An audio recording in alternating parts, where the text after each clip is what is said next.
नमस्कार सर्वांना. तर आजच्या ब्लॉगमध्ये आपण डाळ बाटी पाहणार आहोत कशी बनवायची ते. तर मी या ब्लॉगमध्ये फक्त बाटी कशी बनवायची हे दाखवणार आहे आणि यामध्ये जे काही पदार्थ आहेत ते आपण स्टेप बाय स्टेप वेगवेगळ्या ब्लॉग्समध्ये बघणार आहोत. सो बाट्याचे बरेचसे प्रकार आहेत, 10-12 प्रकार. तर ती आपण सर्वच प्रकार पाहणार आहोत. तर या ब्लॉगमध्ये मी सर्वात सिंपल बाटी जी आहे ती दाखवते. सो आपण बाटी बनवायला सुरुवात केली आहे. तर हा जो येलो कप माझ्या हातामध्ये दिसतोय, हा कप 2 कप आपल्याला गव्हाचा आटा घ्यायचा आहे. अर्धा कप आपल्याला बेसन घ्यायचं आहे आणि अर्धा कप आपल्याला रवा घ्यायचा आहे. रवा थोडासा जाडसर असू द्या.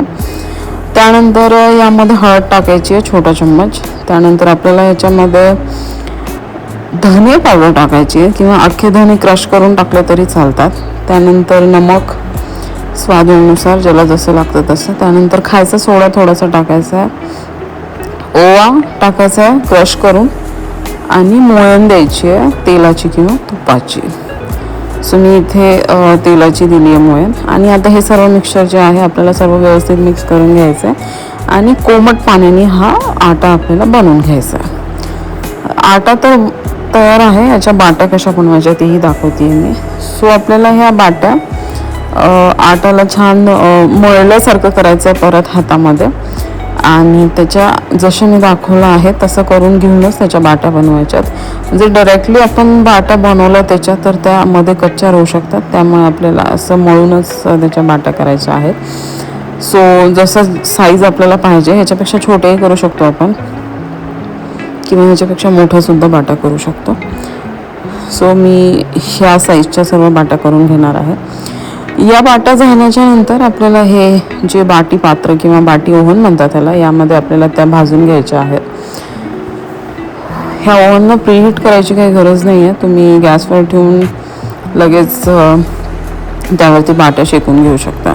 सो 1 बाय 1 बाट्या ठेवून घेते मी. आपल्याला ह्या ओव्हनवरती एक 10 ते 15 मिनिट किंवा 15 ते 20 मिनिट ॲज पर आपलं जसं लागतं आपल्याला त्याप्रमाणे सो बाट्या आपल्याला भाजून घ्यायच्या आहेत. मी 15 मिनिटानंतर हे उचललं आहे त्याचं जे झाकण आहे ते. आणि हे बघा, हे बाट्या जेव्हा बाट्या अशा उलतात इट मीन्स की बाट्या खूप छान झालेल्या आहेत. सो तुम्ही पाहू शकता. एक 10 ते 15 मिनिटानंतर आपल्याला झाकण काढून चेक करायचे आहेत आणि परत दुसऱ्या साईडला थोड्याशा भाजून घ्यायच्या आहेत बाट्या.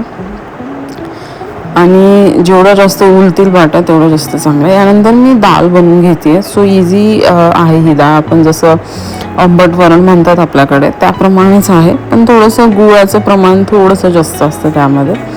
सो बेसिक आहे हे तर मी जास्त दाखवलं नाही आहे, बट याचा एक वेगळा ब्लॉग बनवेल मी नंतर.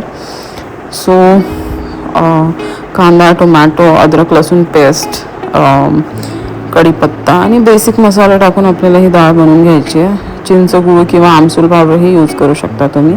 यानंतर मी गट्टे की सब्जी पण बनवली आहे, but he me Maharashtrian style बनवले आहेत गट्टे.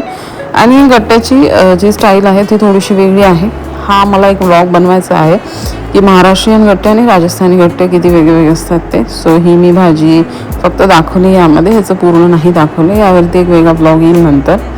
सो आपल्याला आता आपला जो डाळ बाटीचा स्वयंपाक आहे तो तयार आहे.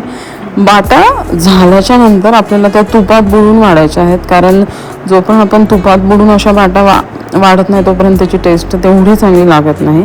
सो आपल्याला ज्या बाट्या परोसायच्या आहेत त्या तुपात बुडूनच परोसायच्या आहेत. सो आपला डाळ बाटी तयार आहे आणि व्हिडिओला लाईक करायला नका विसरू प्लीज. थँक्यू.